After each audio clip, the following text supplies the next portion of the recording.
Un estado de shock no es algo que se produce únicamente cuando nos pasa algo malo, sino también cuando perdemos nuestra narrativa o nuestra historia, cuando nos desorientamos. Lo que nos mantiene orientados, alerta y a salvo del shock es nuestra historia. Una época de crisis como la que estamos viviendo es ideal para pensar en la historia, en la continuidad, en las raíces.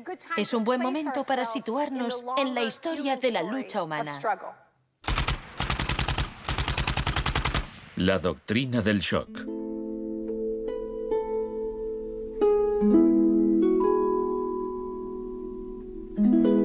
Todo empezó el 1 de junio de 1951, cuando representantes de agencias de inteligencia occidentales se reunieron en secreto con profesores universitarios en el Hotel Ritz-Carlton de Montreal. Como resultado de esta reunión, el ejército financió una investigación sobre el aislamiento sensorial en la Universidad de McGill. El aislamiento sensorial es una forma de producir una monotonía extrema. Provoca una reducción de la capacidad crítica, nubla la mente y el sujeto se queja de que ni siquiera puede fantasear. Y cuando un estudiante universitario no es capaz de fantasear, mal asunto. Mientras experimentábamos, empecé a creer que quizá algo que causara incomodidad o incluso dolor sería más tolerable que las condiciones de aislamiento que estudiábamos. Hebb decidió dejar de trabajar en la investigación. No tenía idea, cuando lo propuse, del arma tan terrible, tan potencialmente terrible que podía llegar a ser. Este es nuestro momento, nuestra oportunidad. Pero los experimentos continuaron bajo las órdenes del ambicioso jefe de psiquiatría, el Dr. Ewen Cameron. Su trabajo iba mucho más allá que el nuestro. Nosotros dejábamos muy claro que el sujeto podía marcharse en el momento en que quisiera, y algunos se iban. Los pacientes de Cameron no tuvieron tanta suerte. El Allen Memorial Institute, donde trabajaba, empezó a parecer una macabra cárcel donde Cameron llevaba a cabo experimentos extraños con sus pacientes de psiquiatría. Quería borrarles la mente, dejársela en blanco para reprogramarlos desde cero.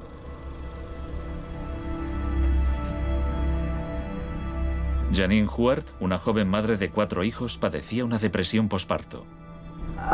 Me entraban escalofríos cuando me decían, mañana te toca tratamiento de electrochoque. Me estremecía, me daba mucho miedo.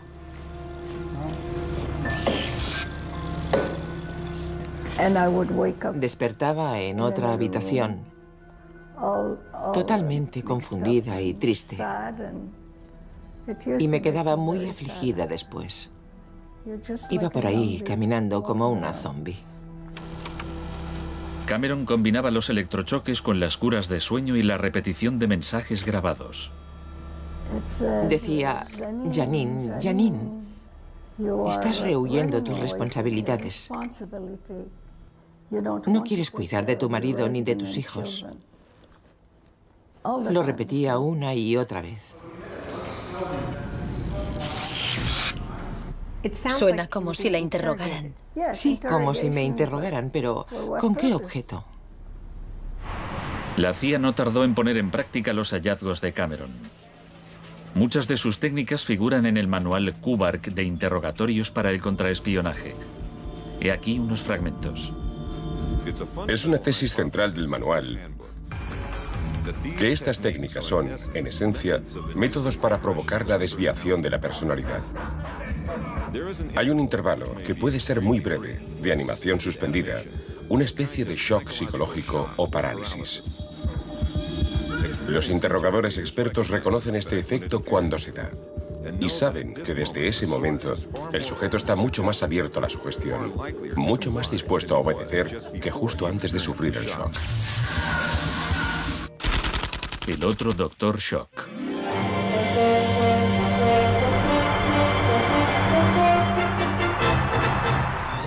En la misma época en que Ewen Cameron realizaba sus experimentos en Montreal, un partidario de otro tipo de shock trabajaba no muy lejos de allí. Milton Friedman era profesor de economía en la Universidad de Chicago.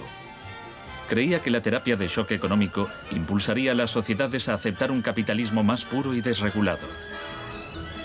En octubre de 2008, durante la mayor crisis financiera desde 1929, Naomi Klein acudió a la Universidad de Chicago para hablar de Milton Friedman.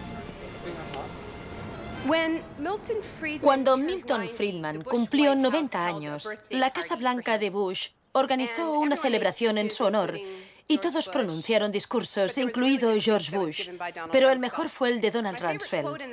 Mi cita favorita de ese discurso de Rumsfeld dice así: Milton es la encarnación de una realidad, la de que las ideas tienen consecuencias.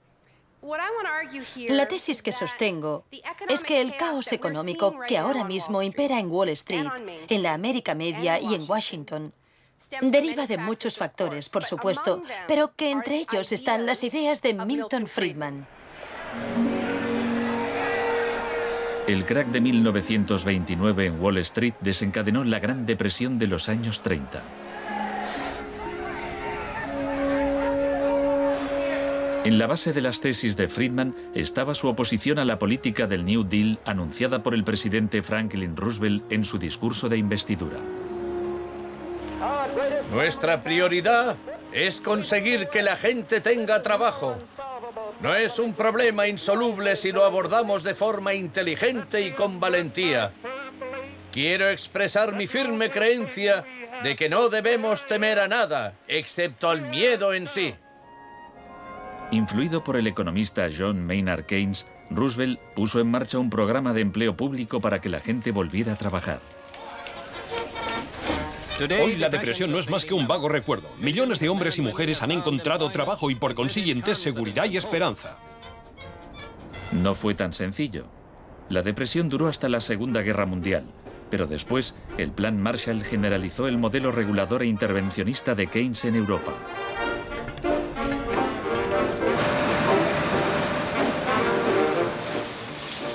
Sus principios gozaron de gran aceptación, aunque no por parte del Departamento de Economía de la Universidad de Chicago.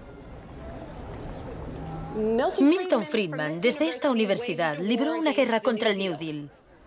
Friedman era miembro de un grupo llamado Sociedad Mont Pelerin, dirigida por el economista Friedrich von Hayek. Creían que si el gobierno dejaba de prestar servicios y de regular los mercados, los problemas de la economía se resolverían solos.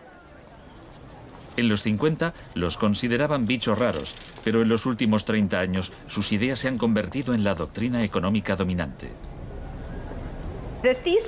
La tesis de la doctrina del shock es que nos han contado un cuento sobre cómo estas medidas radicales han triunfado en el mundo, que no se han propagado de la mano de la libertad y la democracia, sino que han requerido shocks, crisis y estados de emergencia.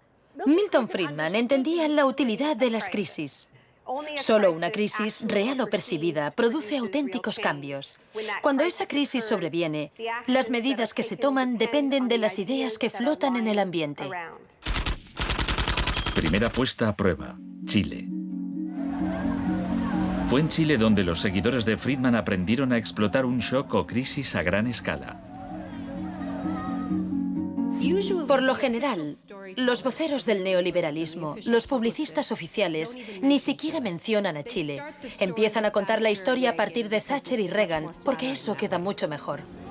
En los años 50 y 60, las medidas progresistas de desarrollo en Chile eran un modelo para la zona. El gobierno invertía en salud, educación e industria.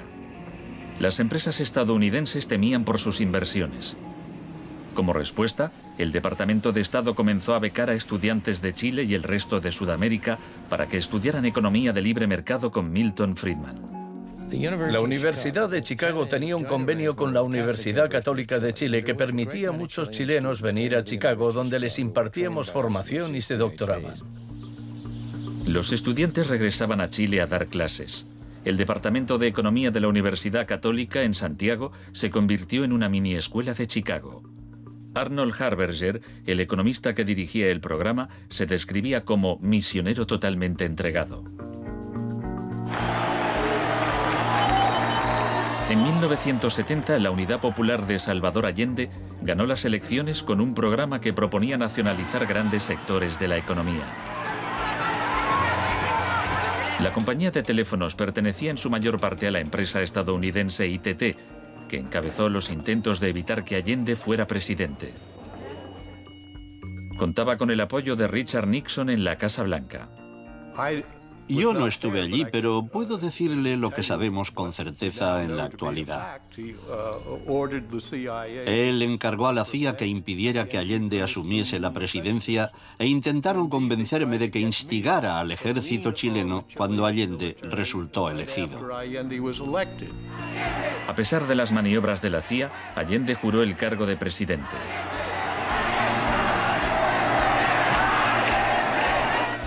Richard Nixon ordenó al director de la CIA que hiciera gritar a la economía.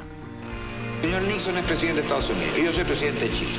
Yo no tendré un término despectivo contra el señor Nixon mientras el señor Nixon respete al presidente de Chile. Comenzó a fraguarse un golpe militar. Los Chicago Boys chilenos se pusieron a trabajar en un programa económico de 500 páginas llamado El Ladrillo. Con dinero de Estados Unidos se hizo todo lo posible por desestabilizar la economía. Se declaró una huelga de camioneros que paralizó fábricas y tiendas. Hubo un golpe de Estado fallido el 29 de junio de 1973. Después, el 11 de septiembre, bajo el mando del general Pinochet, el ejército asaltó el Palacio Presidencial. El shock de la guerra. Chile había disfrutado durante 41 años ininterrumpidos de un régimen democrático que estaba siendo derrocado por medio de la violencia. Para Pinochet y sus partidarios el golpe era una guerra, y desde luego estaba concebido para parecerlo. Fue el precursor chileno de la doctrina militar de shock y pavor.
Fuerzas Armadas y de Orden, solo bajo la inspiración patriótica de sacar al país del caos que en forma aguda lo estaba precipitando el gobierno marxista de Salvador Allende.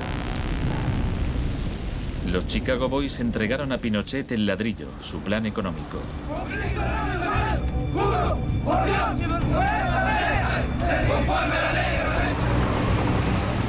Los días siguientes, más de 13.000 opositores fueron detenidos y encarcelados.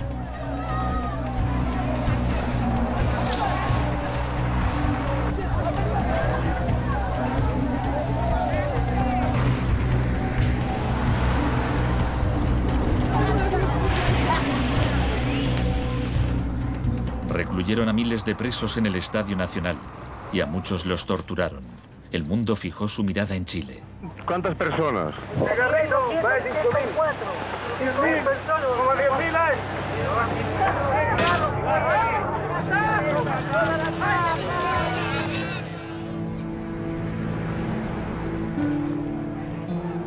A principios de noviembre liberaron a 5.000 presos. A los 900 que quedaron los trasladaron a otros centros de detención.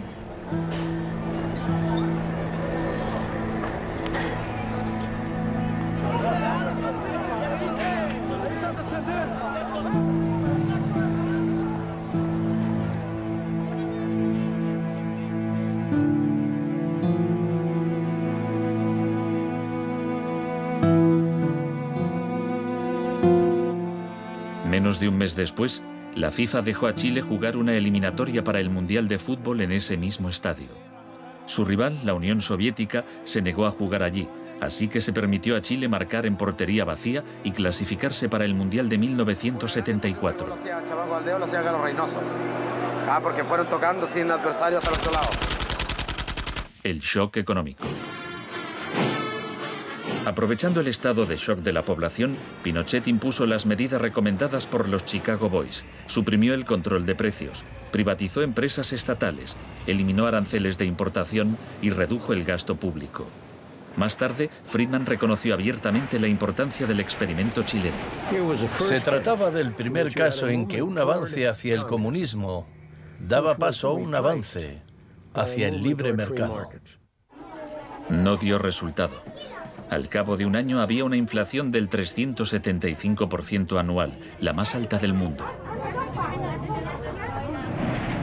Así que en marzo de 1975, Arnold Harberger y Milton Friedman volaron a Santiago. Empleó una expresión que nunca se había utilizado en el contexto de una crisis económica mundial. Exigió un tratamiento de shock. Dijo que él era como un médico que iba a ayudar a un país asolado por una epidemia y simplemente recetaba el remedio.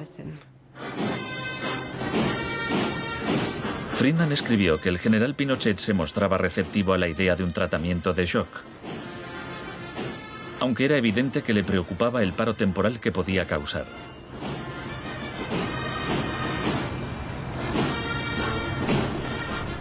Pronto quedó claro que la política económica de Friedman favorecería a los ricos a costa de los pobres.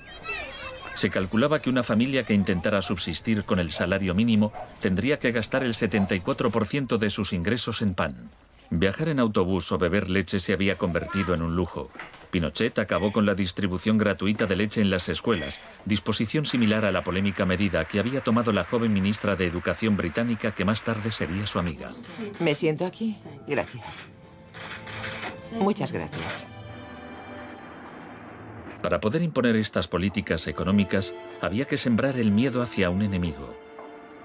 Tampoco creo yo que se haya triunfado totalmente sobre el marxismo. El marxismo es como un fantasma. Cuesta mucho tomarlo. Mejor dicho, no se puede tomar.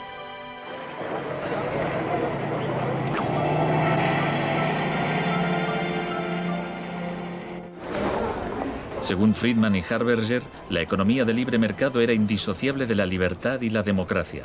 Pero en Chile, donde sus ideas se estaban aplicando en el contexto de una dictadura militar, no era así. Muchos latinoamericanos veían una relación directa entre los shocks económicos que empobrecían a millones de personas y las torturas infligidas a quienes creían en una sociedad distinta. Orlando Letelier era uno de ellos. Letelier había sido embajador de Allende en Washington. Pasó un año en una de las cárceles de Pinochet antes de exiliarse en Estados Unidos. En 1976, Letelier escribió: "El plan económico tenía que imponerse por la fuerza, y en Chile esto solo podía conseguirse por medio de miles de asesinatos, el establecimiento de campos de concentración por todo el país y el encarcelamiento de más de 100.000 personas en 3 años.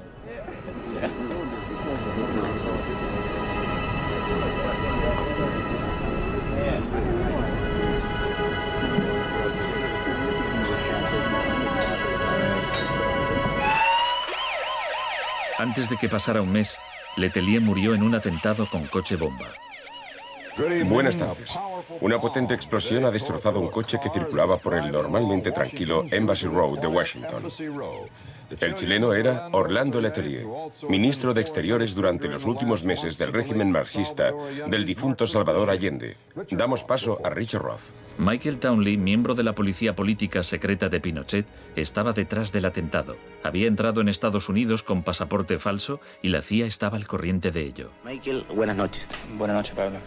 La opinión del Poder Judicial chileno, ¿hay confianza en él?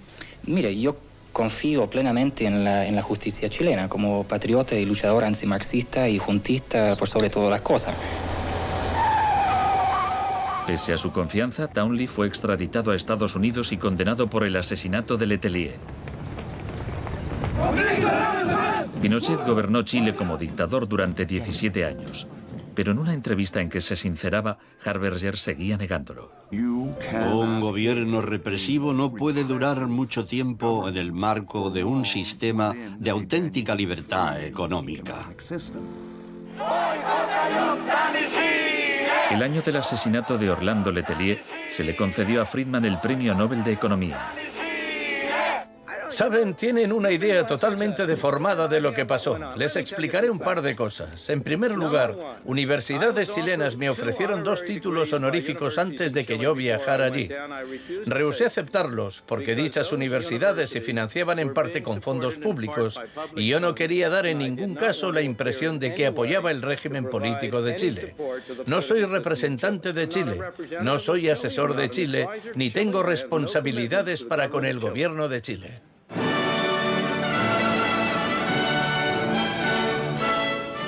Y ahora le cedo la palabra al profesor Milton Friedman. Friedman, vete a casa. Friedman, vete a casa.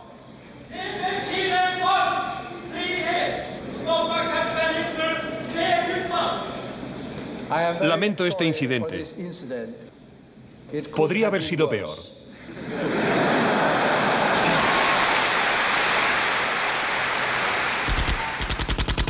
La revolución se propaga. El propósito de la doctrina del shock es contar una historia alternativa de cómo esa oleada salvaje de capitalismo puro e incontrolado que estamos viviendo llegó a dominar el mundo.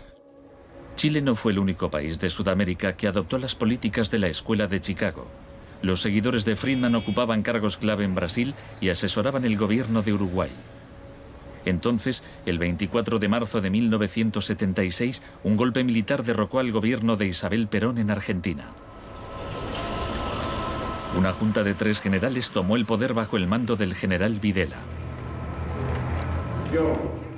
Los Chicago Boys accedieron a puestos económicos relevantes en el gobierno militar. Aprovecharon la oportunidad para introducir importantes reformas económicas y sociales. Un año después del golpe, los sueldos habían perdido el 40% de su valor, se cerraban fábricas y la pobreza se disparó. Como en Chile, hubo que aterrorizar al pueblo para que aceptara estas medidas económicas. Videla aprendió de la experiencia de Pinochet. Adoptó la táctica de hacer desaparecer personas. Para equilibrar el terror público y privado, llevaban a cabo los secuestros en plena luz del día y después siempre podían negarlos. Fue necesario cumplimiento de la misión que la nación le tiene asignada, articular la defensa de la sociedad argentina. Las reglas de esta guerra no convencional, que no buscamos ni provocamos, son distintas. Muchas de las técnicas empleadas por los militares chilenos y argentinos las habían aprendido en la Escuela de las Américas dirigida por Estados Unidos. Enseñaban técnicas de tortura. Violar a la víctima, desnudarla, herirla con objetos punzantes, romperle extremidades, sacarle los ojos, marcarla a fuego. En Latinoamérica hay regímenes que violan hoy en día los derechos humanos.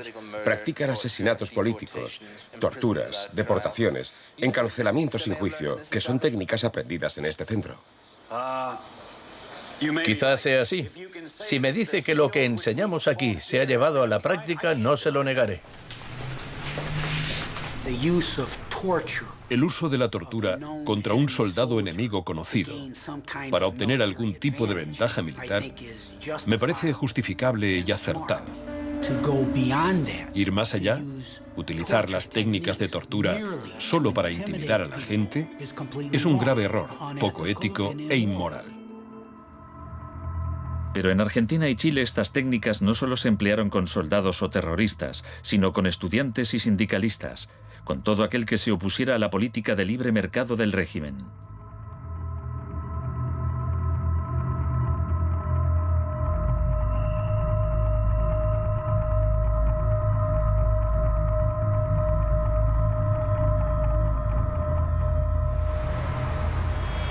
En 1978, la Junta de Argentina fue anfitriona del Mundial de Fútbol.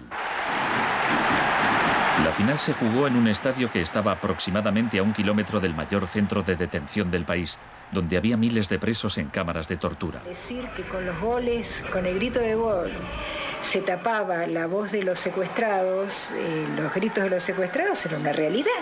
Organización extraordinaria, miles y miles de banderas, miles y miles de gargantas enronquecidas, 25 millones de argentinos que tienen un solo color, el celeste y blanco. El fútbol ha hecho el milagro del país, de este maíz maravilloso que nos siguen atacando aquellos que... Argentina llevó su régimen de terror un paso más lejos que Chile. Entre los desaparecidos había cientos de mujeres embarazadas a quienes les permitieron dar a luz antes de asesinarlas. De todas aquellas mujeres que estaban embarazadas, les permitieron tener a sus hijos para una vez que nacieran, sacárselos. Y eso sucedió con 500. Yo soy uno de esos 500. Esos niños, muchos de los cuales fueron criados por familias afines al ejército, eran un escalofriante recordatorio del proyecto de la Junta de rehacer toda la sociedad.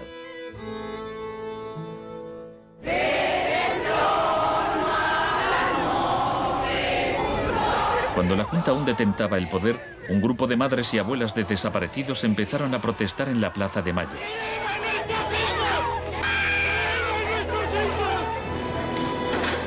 Como detectives buscaron a los niños perdidos.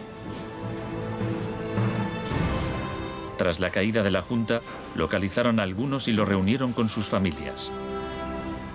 De vez en cuando encontraban restos. Por lo general, no encontraban nada. El general Videla fue declarado culpable de asesinato, secuestro y tortura. Señores jueces, nunca más. Se le condenó a cadena perpetua.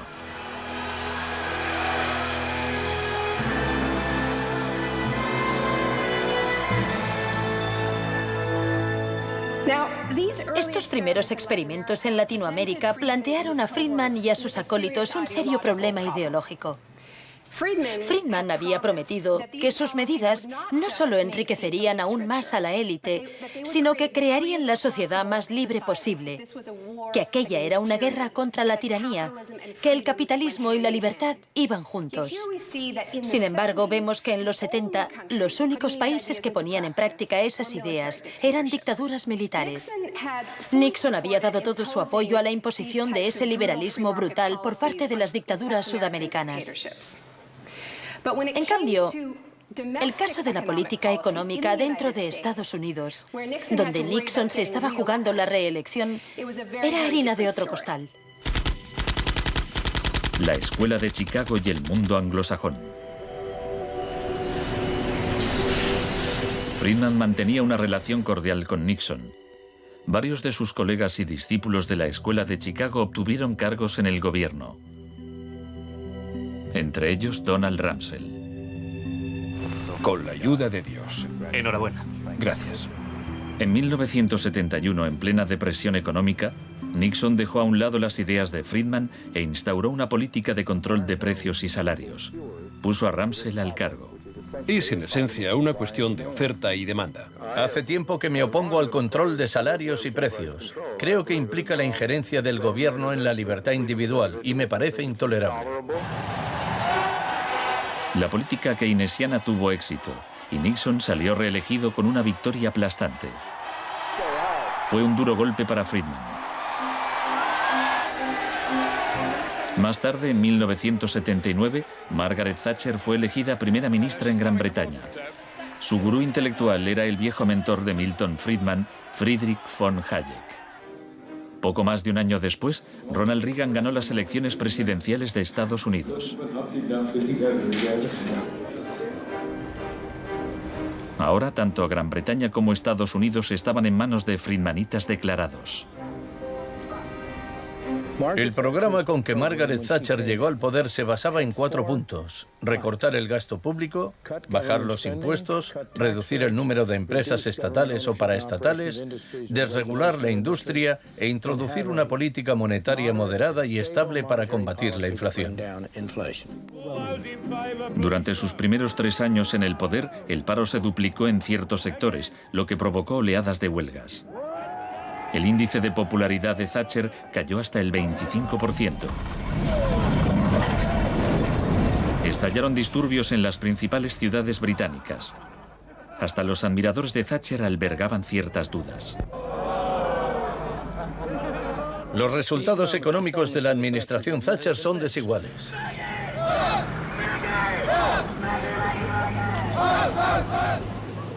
A quienes esperan ansiosos a que yo haga caso del eslogan favorito de los medios, dar vuelta atrás, solo puedo decirles una cosa: dad vuelta atrás vosotros si queréis. La dama no es partidaria de ello. Friedrich von Hayek instó a Thatcher a adoptar las políticas de shock económico de Pinochet. Ella replicó: en Gran Bretaña, con sus instituciones democráticas y su necesidad de un alto grado de consenso interno, algunas medidas tomadas en Chile son del todo inaceptables. La enorme impopularidad de Thatcher demostraba una vez más que el fundamentalismo del libre mercado era demasiado impopular y perjudicaba directamente a demasiada gente como para sobrevivir en un sistema democrático que requería el consentimiento de los gobernados, a diferencia de una dictadura militar. Lo que sacó a Thatcher del abismo y salvó finalmente el proyecto fue una crisis. La crisis suprema, de hecho. Una guerra. Estamos aquí porque, por primera vez en muchos años, un territorio de soberanía británica ha sido invadido por un país extranjero. El gobierno ha decidido que un importante destacamento zarpe en cuanto se hayan ultimado todos los preparativos. El acorazado Invincible irá en cabeza. La mayoría de los británicos ni siquiera había oído hablar de las Malvinas, pero cuando Argentina invadió el pequeño archipiélago a miles de kilómetros de distancia, en el Atlántico Sur, Thatcher aprovechó la ocasión para hacer honor al apodo Dama de Hierro. Caballeros, me dicen que la bandera blanca ondea sobre Stanley. La guerra terminó menos de 3 meses después. Cuando las tropas regresaron al Reino Unido, las celebraciones patrióticas inundaron el país. Thatcher ganó las elecciones de 1983 por amplia mayoría. Esto le permitiría aplicar una forma de terapia de shock económico como la impuesta en Chile.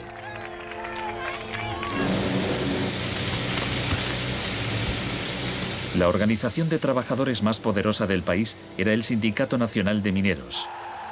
Cuando la Junta Nacional del Carbón anunció el cierre de minas, los mineros declararon la huelga. Zonas del centro de Londres están paralizadas por miles de mineros y simpatizantes que se manifiestan por la ciudad en favor de la huelga de mineros, la más larga y feroz jamás vivida en Inglaterra desde 1926, así como la más costosa. La huelga duró casi un año.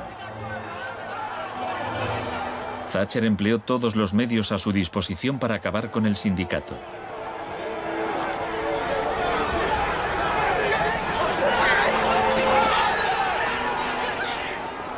Al final, los mineros fueron derrotados. Thatcher aprovechó esta victoria para implantar la revolución de la Escuela de Chicago en su país. Una serie de anuncios vistosos promocionaba un programa de privatizaciones masivas. Thatcher vendió la industria del acero, el agua, la electricidad, el gas, el teléfono, aerolíneas, el petróleo. Privatizó las viviendas públicas, salieron a concurso los servicios municipales. En 1986 se desregularon los servicios financieros y la banca. Se le llamó el Big Bang. No hace falta que le recuerde a ninguno de los presentes que el Big Bang es solo el principio. En el Reino Unido, antes de Thatcher, un gerente general ganaba 10 veces más que el empleado medio. En 2007 ganaba más de 100 veces más.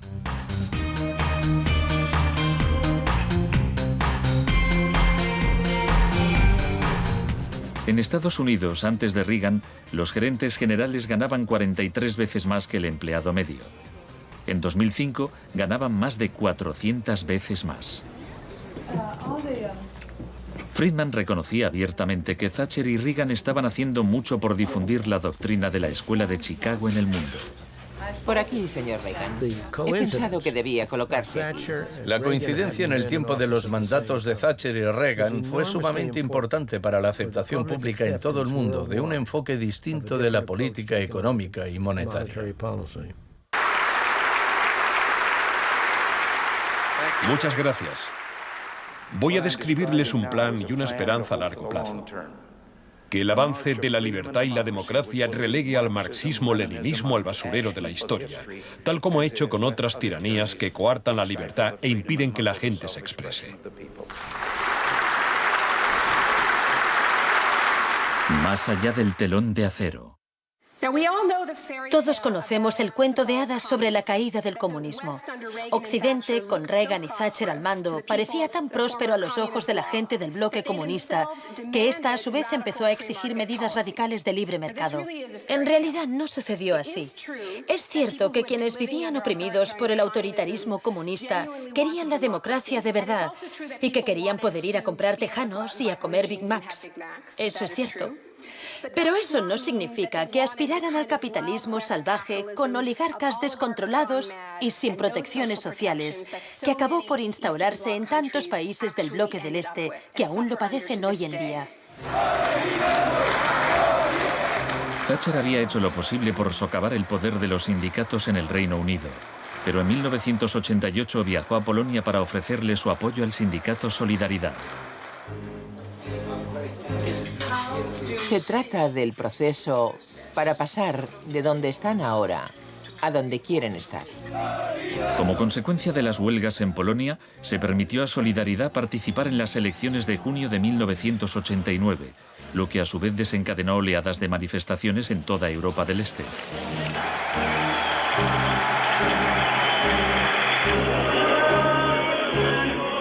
En épocas anteriores, la Unión Soviética había utilizado la fuerza para aplastar los movimientos democráticos. Pero ahora la URSS tenía un líder distinto, Mikhail Gorbachov, impulsor de la Glasnost y la Perestroika. Hablaba de una tercera vía, de una transición gradual hacia una socialdemocracia a la escandinava, algo a medio camino entre el capitalismo de libre mercado y el comunismo.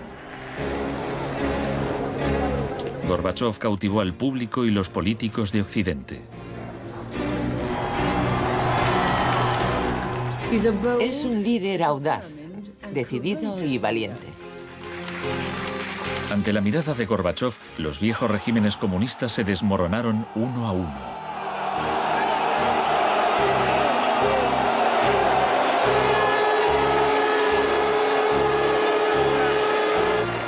A finales de año, el símbolo más famoso de la división de Europa fue derribado.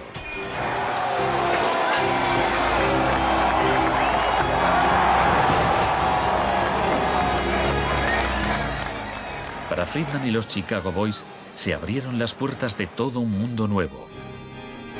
En la Unión Soviética, Gorbachov quería reformar la economía rusa poco a poco.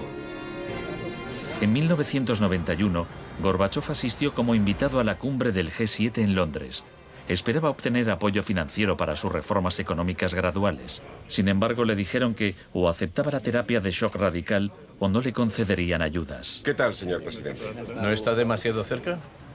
El mes siguiente se produjo un intento de golpe de Estado contra él. Miembros del sector duro del Partido Comunista pusieron a Gorbachov bajo arresto domiciliario en su casa de veraneo de Crimea. Los tanques rodearon la Casa Blanca, el Parlamento ruso.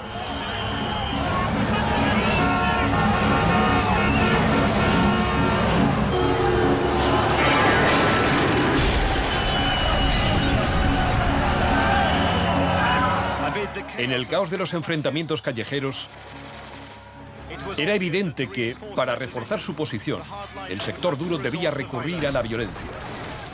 Estos choques entre el pueblo y las fuerzas del orden son algo nunca visto desde los tiempos lejanos de la Revolución Rusa. Hoy, cuando amanecía sobre un mar de escombros, empezaba a quedar claro que el golpe se estaba desmoronando. El edificio del Parlamento ruso estaba a salvo. El ejército no había intervenido. Y en el interior, Yeltsin tenía más poder que nunca.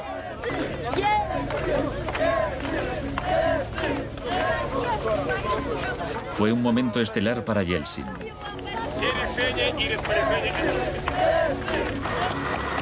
Gorbachov fue puesto en libertad y regresó a Moscú, pero había perdido buena parte del poder. Aplaudo los elevados principios del pueblo ruso y también los del presidente Boris Yeltsin.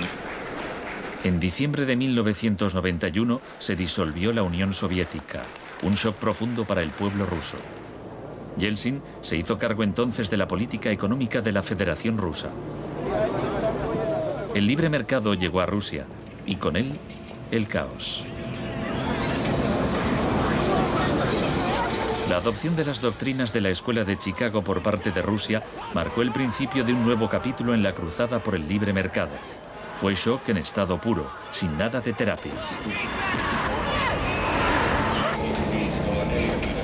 Pese a los intentos oficiales por promover el capitalismo popular, lo cierto es que un puñado de empresarios amasó grandes fortunas. Se vendieron empresas estatales a precio de saldo. La prensa rusa apodó a los asesores de Yeltsin los Chicago Boys.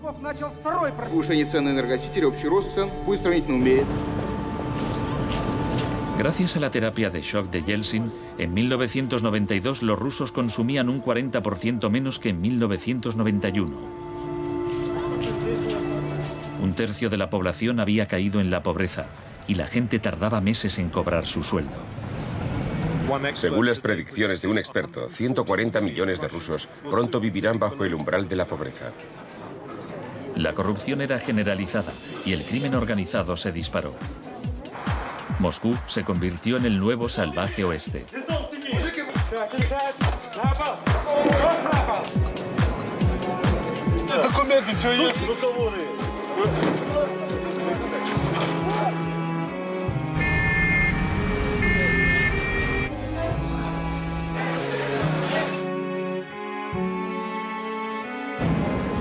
La mayoría de los rusos se oponía a que el radicalismo de los Chicago Boys se implantase en su país.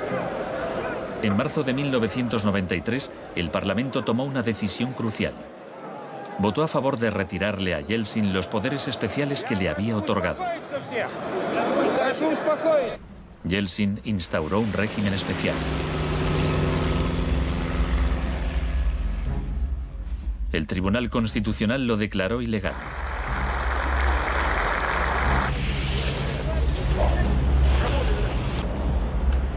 El 21 de septiembre, Yeltsin, al estilo Pinochet, disolvió el Parlamento. A partir de hoy quedan suspendidas las funciones legislativas, administrativas y de control del Parlamento de la Federación Rusa. Occidente puso su influencia al servicio de Yeltsin.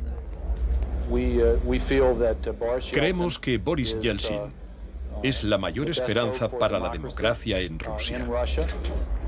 2 días después, el Parlamento votó a favor de destituir a Yeltsin por 636 votos a 2.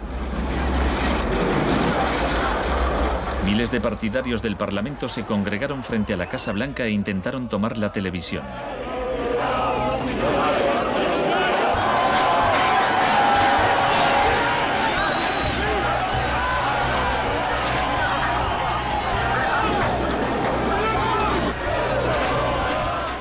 Parecía que los defensores del Parlamento iban ganando. Yeltsin voló de regreso a Moscú de su casa vacacional. Esa noche, 100 manifestantes murieron en los enfrentamientos con las fuerzas de Yeltsin.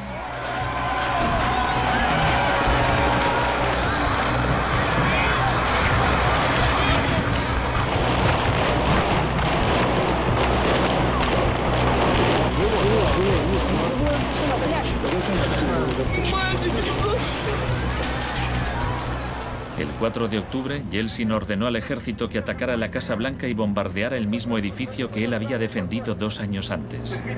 ¿No lo entendéis? ¡Son asesinos!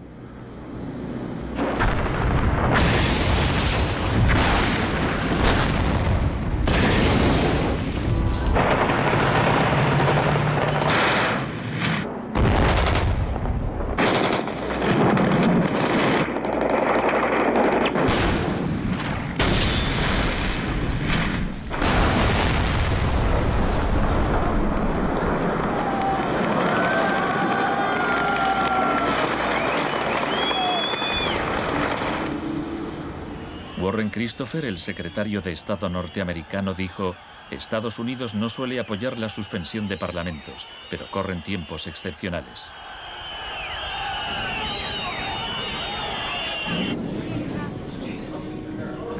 Yeltsin había conseguido el poder absoluto. Asesorado por sus Chicago Boys, practicó un capitalismo de amigotes. Se pusieron a la venta más industrias estatales, y así nació una nueva clase de empresarios multimillonarios con influencia política, los oligarcas. En 1998, el 80% de las granjas rusas estaba en quiebra y 70.000 fábricas estatales habían cerrado. En 8 años, el número de pobres había aumentado en 72 millones, mientras Moscú pasaba a ser la ciudad del mundo con más multimillonarios.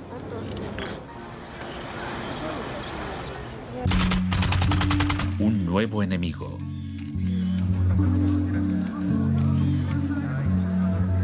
Buenas tardes, gracias por venir. Es un honor para mí anunciarles que voy a proponer a Donald Rumsfeld como secretario de Defensa. Estoy deseando servir de nuevo a mi país. Rumsfeld ya había sido secretario de Defensa en el gobierno de Gerald Ford. En ese entonces, el enemigo a temer era la Unión Soviética. No afirmo que nos estén invadiendo los rusos, sino sus tendencias. No digo que midan 3 metros, sino que medían 1,60 m, ahora 1,80 m y siguen creciendo. Ahora había un nuevo enemigo más cerca de casa. El 10 de septiembre de 2001, Rumsfeld expuso en un discurso sus planes para privatizar parte del ejército de Estados Unidos. Milton Friedman se habría sentido orgulloso.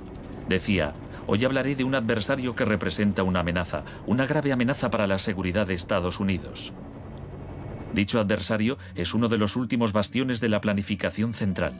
Gobierna a golpe de planes quinquenales. Podría parecer que este adversario es la antigua Unión Soviética, pero ese enemigo ya no existe. Tenemos a este adversario mucho más cerca. Es la burocracia del Pentágono. Hoy le declaramos la guerra a la burocracia. Al día siguiente, el vuelo 77 de American Airlines se estrelló en el Pentágono y mató a 184 personas.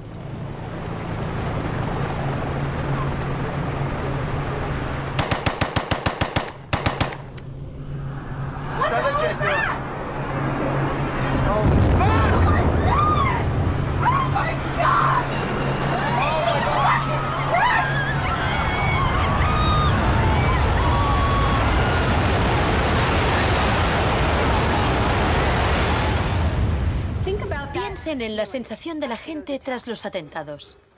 ¿Quién es esa gente? ¿De dónde son? ¿Por qué nos odian? Se produjo una rotura de esquemas colectiva. No vivíamos en el mundo en que creíamos vivir. Y nuestros líderes no dejaban de repetir que todo aquello que creíamos entender antes del atentado ya no era vigente. Se acuñó una nueva frase, mentalidad pre-11S. Lo que ocurrió en ese momento fue que surgieron teorías nuevas por arte de magia sobre un choque de civilizaciones. De pronto, ese era el mundo en que vivíamos. Resultó que había un eje del mal y que estábamos librando una guerra contra el terrorismo. Esta guerra abstracta e imposible de ganar ha tenido enormes consecuencias económicas. Antes de 2001, la seguridad nacional apenas podía considerarse una industria. Hoy en día es más importante que las industrias del cine y la música juntas. Entre el 11 de septiembre de 2001 y el año 2006, el Departamento de Seguridad Nacional pagó $130.000 millones a contratistas privados. Este es el complejo del capitalismo del desastre, una nueva economía basada en el miedo. Será una batalla monumental entre el bien y el mal. La guerra contra el terrorismo, primera parte. La mejor defensa contra el terror es una ofensiva global contra él, allí donde esté. La primera fase de esta guerra fue el bombardeo de Afganistán.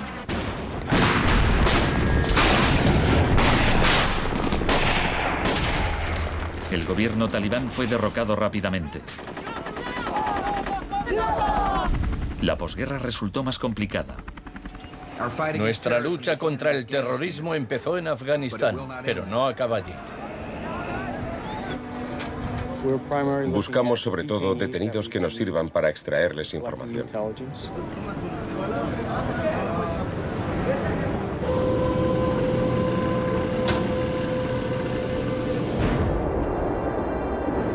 En Guantánamo, las fuerzas estadounidenses pusieron en práctica por primera vez las técnicas del manual Kubark de forma explícita y pública.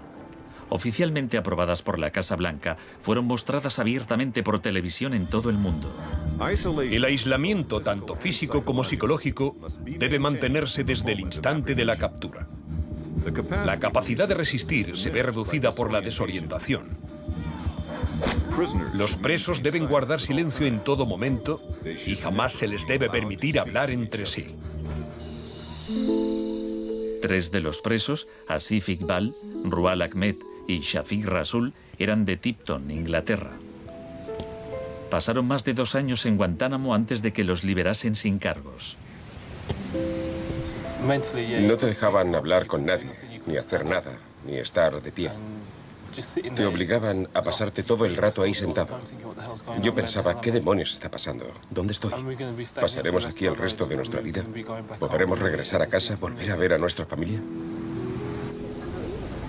De los 779 presos retenidos en la bahía de Guantánamo, solo 3 han sido condenados por algún delito.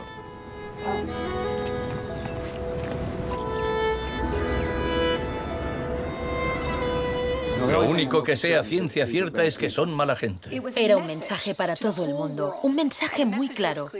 Esto es lo que te pasa si te interpones en nuestro camino.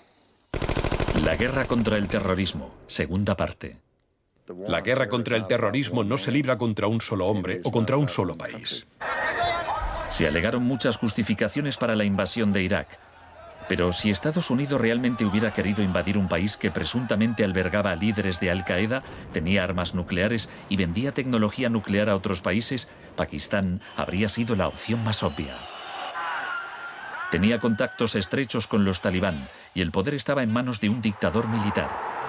En cambio, George Bush eligió como objetivo Irak, el país con la tercera mayor reserva de petróleo del mundo.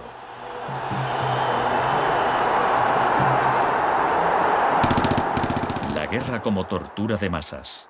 Los planes de guerra del Departamento de Defensa no son como los de la Guerra del Golfo. Están más en la línea de la invasión de Panamá de 1989. Según ha podido saber la CBS, se iniciará en el llamado Día A con A de ataques aéreos, ataques tan devastadores que hará que los soldados de Saddam no puedan ni quieran oponer resistencia.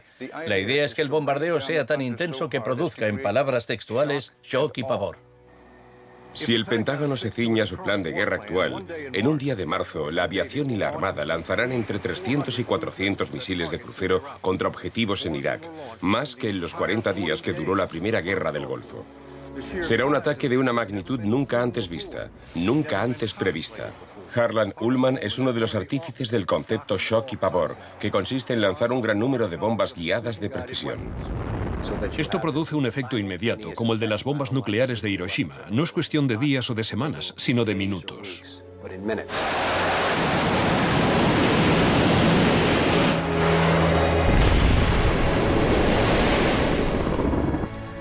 Además, paralizas la ciudad, es decir, la dejas sin energía ni agua y lanzas una campaña implacable de desgaste, de modo que al cabo de 2, 3, 4 o 5 días, ellos quedan agotados física, emocional y psicológicamente. Anoche una zona de 1 milla cuadrada del centro de Bagdad parecía el infierno en la tierra. Durante la primera oleada de bombardeos, los ciudadanos de Bagdad sufrieron una versión del aislamiento sensorial descrito en el manual Kubark. En el caos que siguió a la caída de Saddam Hussein, Estados Unidos hizo poco por impedir los saqueos. Algunos cargos del gobierno incluso los consideraban un punto de partida para desmantelar el Estado iraquí. John Agresto, encargado de reorganizar la educación superior, veía el saqueo de escuelas como una oportunidad para empezar de cero. De hecho, antes de las sanciones, Irak tenía el mejor sistema educativo de la región y una tasa de alfabetización del 89%.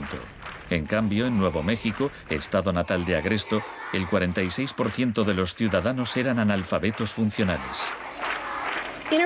En Irak se aplicaron 3 formas de shock distintas que actuaban a la vez y se complementaban entre sí. Estaba el shock de la guerra, seguido de inmediato por la terapia de shock económico impuesta por Paul Bremer. Y como la resistencia a esa transformación económica, a ese shock económico rápido iba en aumento, se aplicó el shock de la represión y la tortura. 3 clases de shock distintas. El shock económico.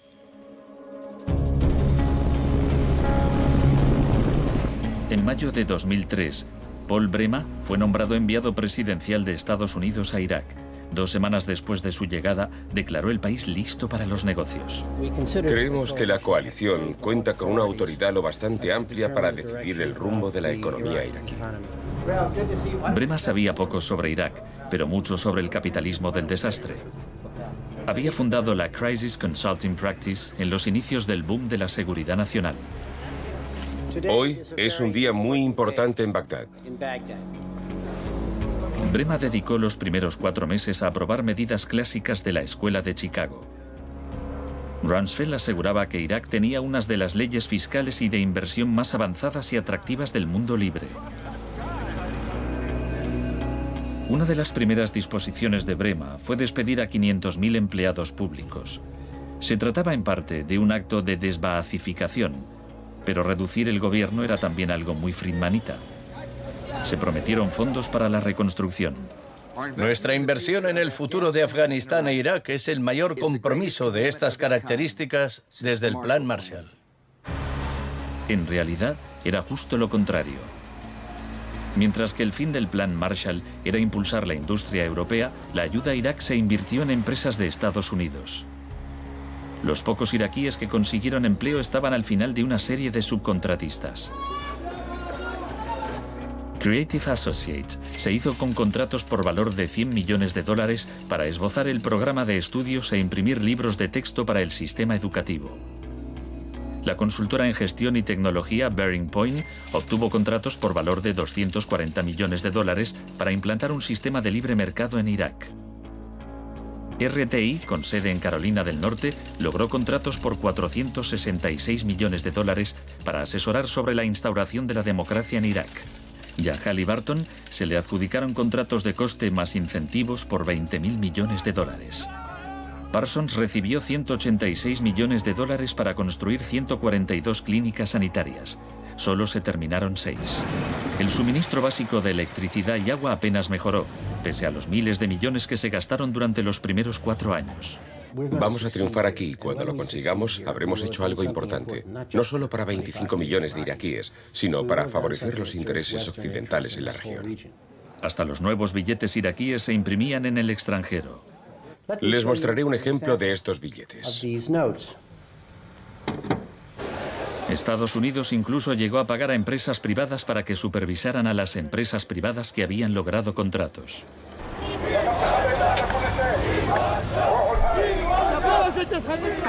Estuve en Bagdad en 2004, cuando empezaban a cometerse atentados con frecuencia.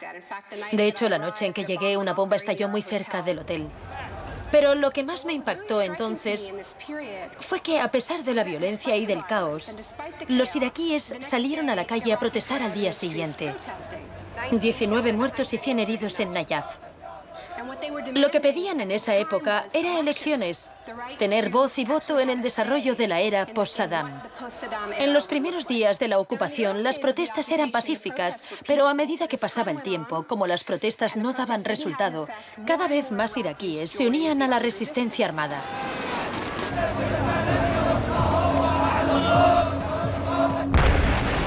La violencia se descontroló.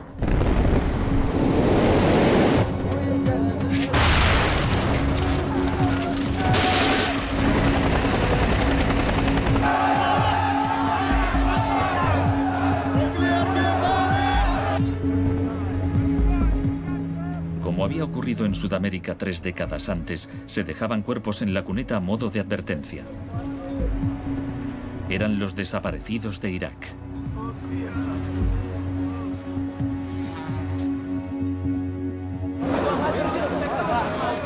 Se tomaron medidas extremadamente agresivas para aplastar a la oposición. El shock de la represión.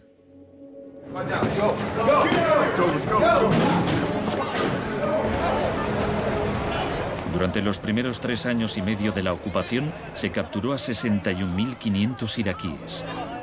En la primavera de 2007, 19.000 seguían detenidos. En prisión los interrogaban con técnicas derivadas de las que ideó la CIA, basándose en los experimentos realizados por Ewen Cameron en los años 50.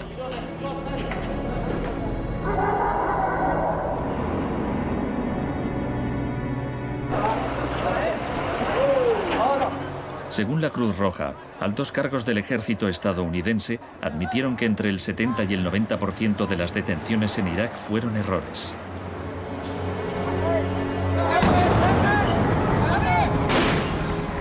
Aunque el caos que reina en el país parezca un fracaso de la terapia de shock, en Irak el capitalismo del desastre ha florecido. El desastre en sí era una buena oportunidad para hacer negocio.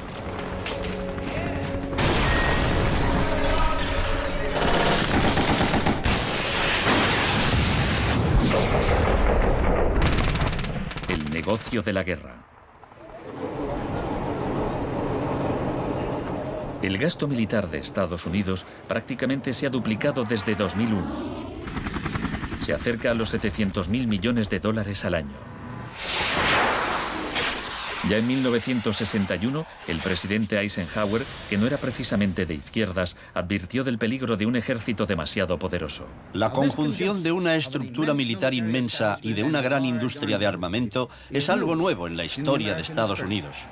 Debemos precavernos contra una adquisición de influencia injustificada, deliberada o no, por parte del complejo industrial militar. No debemos permitir jamás que esa combinación suponga un riesgo para nuestras libertades o nuestros procesos democráticos.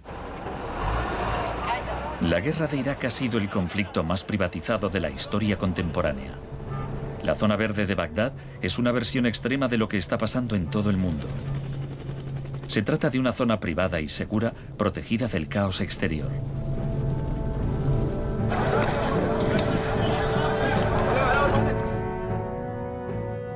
En 1991, durante la Primera Guerra del Golfo, por cada 100 soldados había un contratista militar.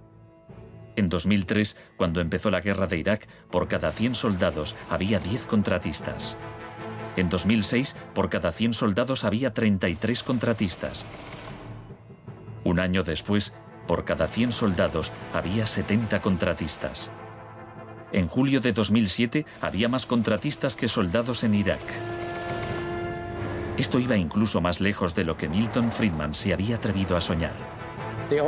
Lo único que no privatizaría son las Fuerzas Armadas, los tribunales y algunas carreteras y autopistas. Una de las empresas contratadas más relevantes era Blackwater USA. Durante la batalla de abril de 2004 en Nayaf, Blackwater asumió el mando de los marines estadounidenses. Docenas de iraquíes murieron durante la operación. Estados Unidos había blindado las empresas privadas contra las leyes iraquíes, por lo que éstas funcionaban en un vacío legal, un poco como Guantánamo. Le pregunté al secretario de Defensa hace un par de meses bajo qué se rige. El señor Rumsfeld... Iba a preguntárselo yo. Siga.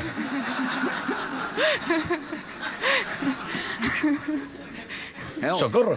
Iba...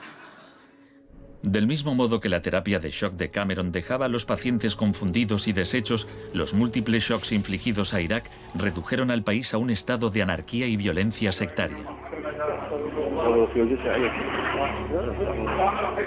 En la época en que ejecutaron a Saddam, en 2006, morían 1000 iraquíes por semana.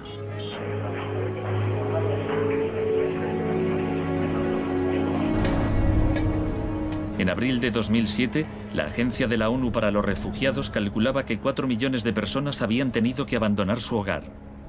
Cientos de miles de iraquíes habían muerto. Creo que los historiadores escribirán con toda claridad que hicimos algo extraordinario y noble aquí.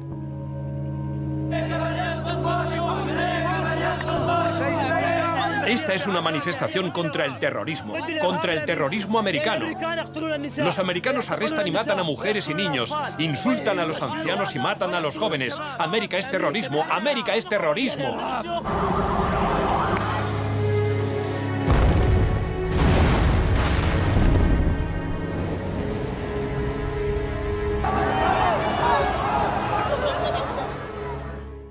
Un mundo de zonas verdes y rojas.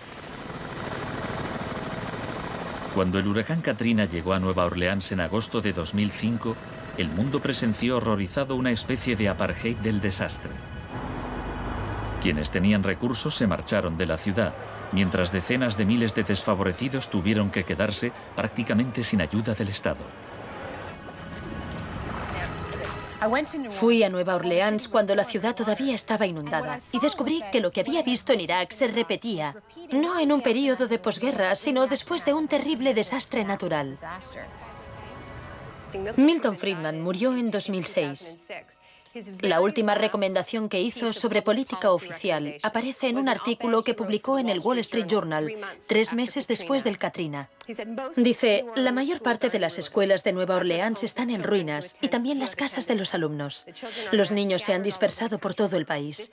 Es una tragedia y también una oportunidad para introducir reformas radicales en el sistema educativo. Proponía privatizar completamente los colegios de la ciudad. Era su canto del cisne.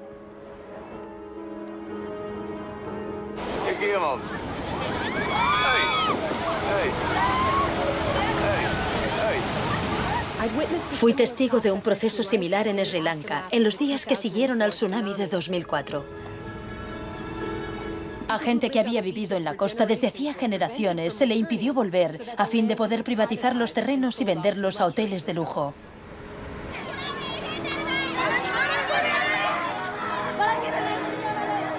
Justo a esto me refiero con la expresión doctrina del shock, al saqueo sistemático del sector público después de un desastre, cuando la gente está demasiado ocupada haciendo frente a la emergencia, a sus problemas diarios, para proteger sus intereses.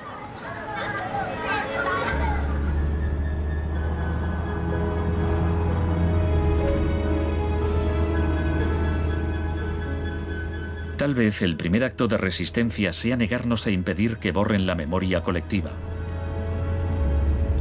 En 2008, Naomi Klein visitó Villa Grimaldi con Isabel Morel, viuda de Orlando Letelier. Villa Grimaldi es un monumento a la crueldad del régimen de Pinochet y a su posterior derrota. Villa Grimaldi fue el principal centro de tortura mientras se buscaba implementar la política de shock económico.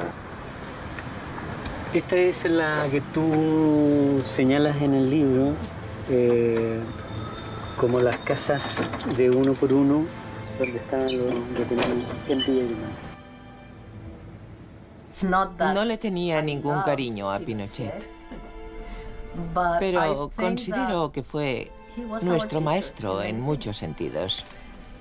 Aprendimos qué era el mal.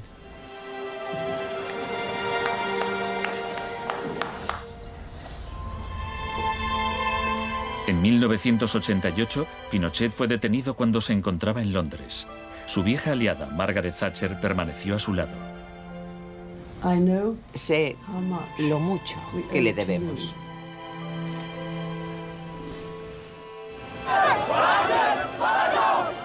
Hicieron falta 30 años para que el experimento económico que Pinochet fue el primero en probar diera la vuelta al mundo hasta Irak. Aún así, las similitudes entre pasado y presente son asombrosas.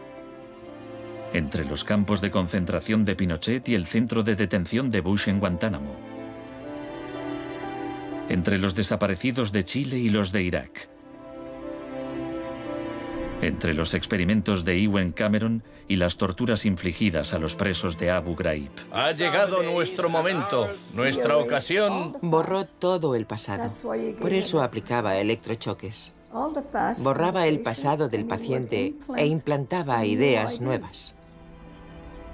Pero Janine resistió. En 1988, la CIA accedió a indemnizar a Janine y a otras víctimas de los experimentos de Ewen Cameron. Janine, ¿estás orgullosa de que, aunque intentaron hundirte, tú has luchado con todas tus fuerzas y has vencido? En cierto modo, sí. En cierto modo. Porque creo que todavía me queda una pizca de fuerza de voluntad. Es muy difícil luchar contra un gobierno. La gente me decía: Janine, no puedes luchar contra el gobierno, no te das cuenta, son muy poderosos. Pero yo tenía fe en que ganaría. El fin de una era. Los mercados no regulados son volátiles por naturaleza. Las burbujas se inflan y al final estallan inevitablemente. Tras la desregulación del Big Bang, en los 80, se han producido varios shocks económicos. En 1987 hubo un lunes negro. Los mercados se desplomaron de forma espectacular. Fue el mayor derrumbe porcentual ocurrido en un mismo día en la historia de la bolsa. En 1992 hubo un miércoles negro cuando los especuladores de divisas hicieron fortunas apostando contra la libra. En 1997 estalló la crisis asiática. En un año, 600.000 millones de dólares se perdieron en las bolsas de Asia.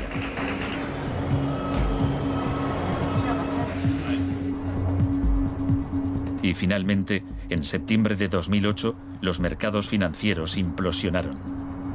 El mercado no está funcionando correctamente. Ha habido una pérdida generalizada de confianza.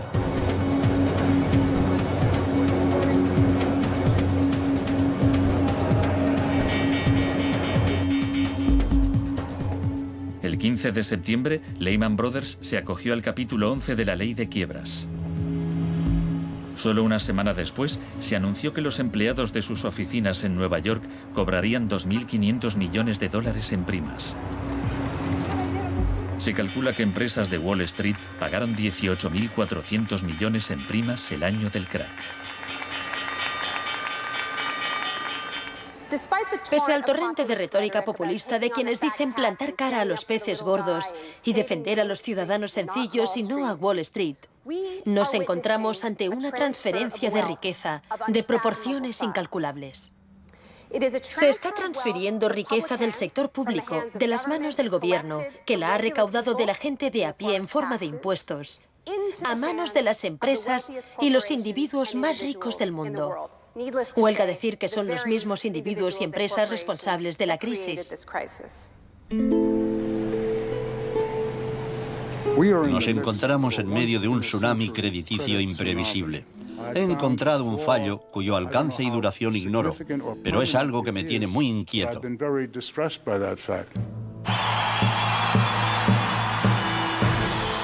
Estados Unidos, la crisis financiera propició la victoria de Obama. El país quería cambiar de rumbo. ¡Hola, Chicago! Esta crisis está claramente considerada por casi todo el mundo un resultado directo de esta ideología concreta de la desregularización y la privatización.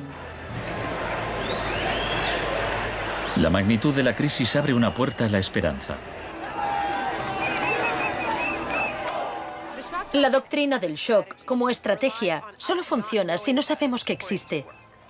Lo que me parece más esperanzador de la crisis económica actual es que esta táctica se está desgastando, pues el factor sorpresa ha desaparecido. Los tenemos calados y ya no nos engañan. Nos estamos volviendo a prueba de shocks. La última vez que el mundo sufrió una crisis financiera tan grave como esta, la gente abrazó las medidas keynesianas del New Deal. Quiero expresar mi firme creencia de que no debemos temer a nada, excepto el miedo mismo. Más de 1 millón de personas se desplazó a Washington para asistir al discurso de investidura de Obama. Muchos periodistas lo compararon con Franklin Roosevelt. Últimamente se han trazado muchos paralelismos entre Obama y Franklin Delano Roosevelt. Así que hablaré un poco de este último. Les contaré una anécdota estupenda que podría ser inventada sobre cuando lo visitaban representantes de sindicatos u organizaciones progresistas y le proponían medidas nuevas y avanzadas para que las incluyese en el New Deal. Él los escuchaba con atención y al final decía: ahora salid ahí fuera y obligadme a hacerlo. Y ellos así lo hacían. En 1937, año clave para el New Deal, ¿saben cuántas huelgas se declararon en Estados Unidos? 4.740 huelgas que duraban un promedio de 20 días. ¿Saben cuántas huelgas hubo en 2007? 2. 21. En fin, la otra razón para recordar esta historia de la lucha social es que nos dice algo muy importante, algo que debemos recordar en estos momentos en que nos jugamos tanto. Nos enseña que si queremos políticas contra la crisis que hagan de este mundo un sitio más sano, justo y pacífico, tendremos que salir ahí fuera y obligarlos. Gracias.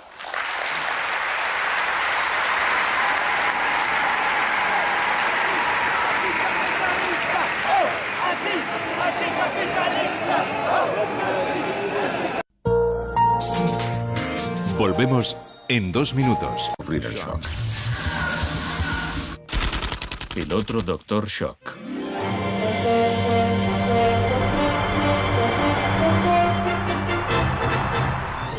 En la misma época en que Ewen Cameron realizaba sus experimentos en Montreal, un partidario de otro tipo de shock trabajaba no muy lejos de allí. Milton Friedman era profesor de economía en la Universidad de Chicago. Creía que la terapia de shock económico impulsaría a las sociedades a aceptar un capitalismo más puro y desregulado. En octubre de 2008, durante la mayor crisis financiera desde 1929, Naomi Klein acudió a la Universidad de Chicago para hablar de Milton Friedman. Cuando Milton Friedman cumplió 90 años, la Casa Blanca de Bush organizó una celebración en su honor y todos pronunciaron discursos, incluido George Bush, pero el mejor fue el de Donald Rumsfeld. Mi cita favorita de ese discurso de Rumsfeld dice así: Milton es la encarnación de una realidad, la de que las ideas tienen consecuencias. La tesis que sostengo es que el caos económico que ahora mismo impera en Wall Street, en la América Media y en Washington, deriva de muchos factores, por supuesto, pero que entre ellos están las ideas de Milton Friedman. El crack de 1929 en Wall Street desencadenó la Gran Depresión de los años 30.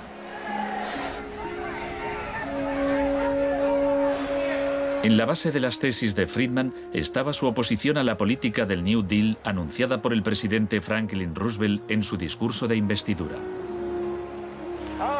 Nuestra prioridad es conseguir que la gente tenga trabajo.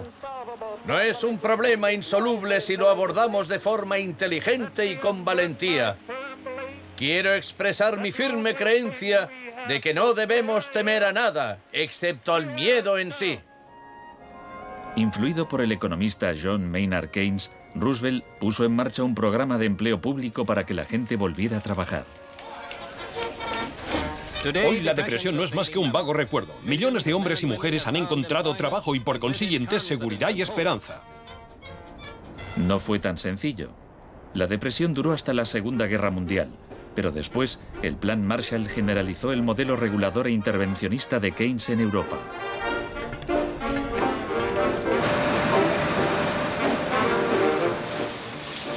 Sus principios gozaron de gran aceptación, aunque no por parte del Departamento de Economía de la Universidad de Chicago.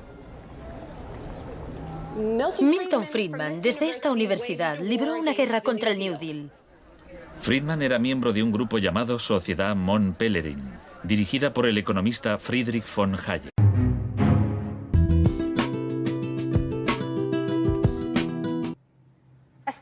Un estado de shock no es algo que se produce únicamente cuando nos pasa algo malo, sino también cuando perdemos nuestra narrativa o nuestra historia, cuando nos desorientamos.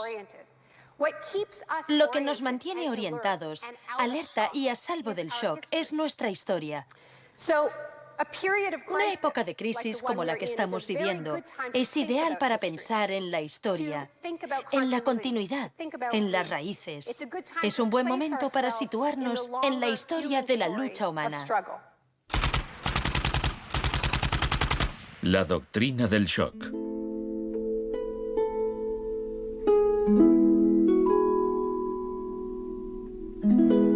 Todo empezó el 1 de junio de 1951, cuando representantes de agencias de inteligencia occidentales se reunieron en secreto con profesores universitarios en el Hotel Ritz-Carlton de Montreal. Como resultado de esta reunión, el ejército financió una investigación sobre el aislamiento sensorial en la Universidad de McGill. El aislamiento sensorial es una forma de producir una monotonía extrema. Provoca una reducción de la capacidad crítica, nubla la mente y el sujeto se queja de que ni siquiera puede fantasear. Y cuando un estudiante universitario no es capaz de fantasear, mal asunto.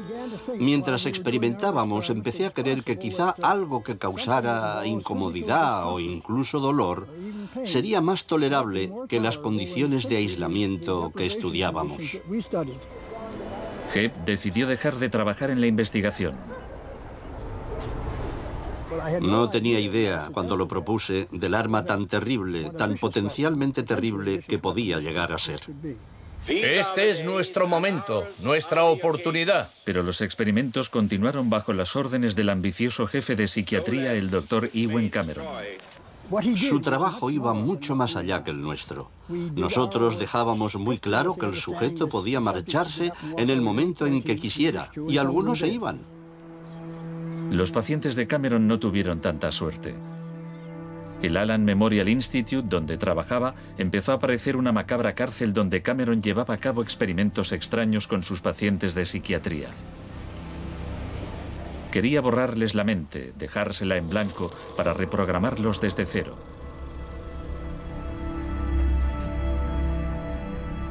Janine Huart, una joven madre de 4 hijos, padecía una depresión posparto.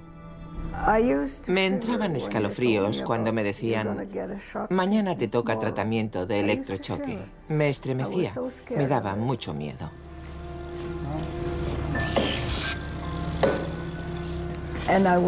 Despertaba en otra habitación, totalmente confundida y triste. Y me quedaba muy afligida después. Iba por ahí caminando como una zombie. Cameron combinaba los electrochoques con las curas de sueño y la repetición de mensajes grabados. Decía, Janine, Janine, estás rehuyendo tus responsabilidades. No quieres cuidar de tu marido ni de tus hijos. Lo repetía una y otra vez. Suena como si la interrogaran. Sí, como si me interrogaran, pero ¿con qué objeto? La CIA no tardó en poner en práctica los hallazgos de Cameron. Muchas de sus técnicas figuran en el manual Kubark de interrogatorios para el contraespionaje. He aquí unos fragmentos. Es una tesis central del manual que estas técnicas son, en esencia, métodos para provocar la desviación de la personalidad. Hay un intervalo, que puede ser muy breve, de animación suspendida, una especie de shock psicológico o parálisis. Los interrogadores expertos reconocen este efecto cuando se da y saben que desde ese momento el sujeto está mucho más abierto a la sugestión, mucho más dispuesto a obedecer que justo antes de su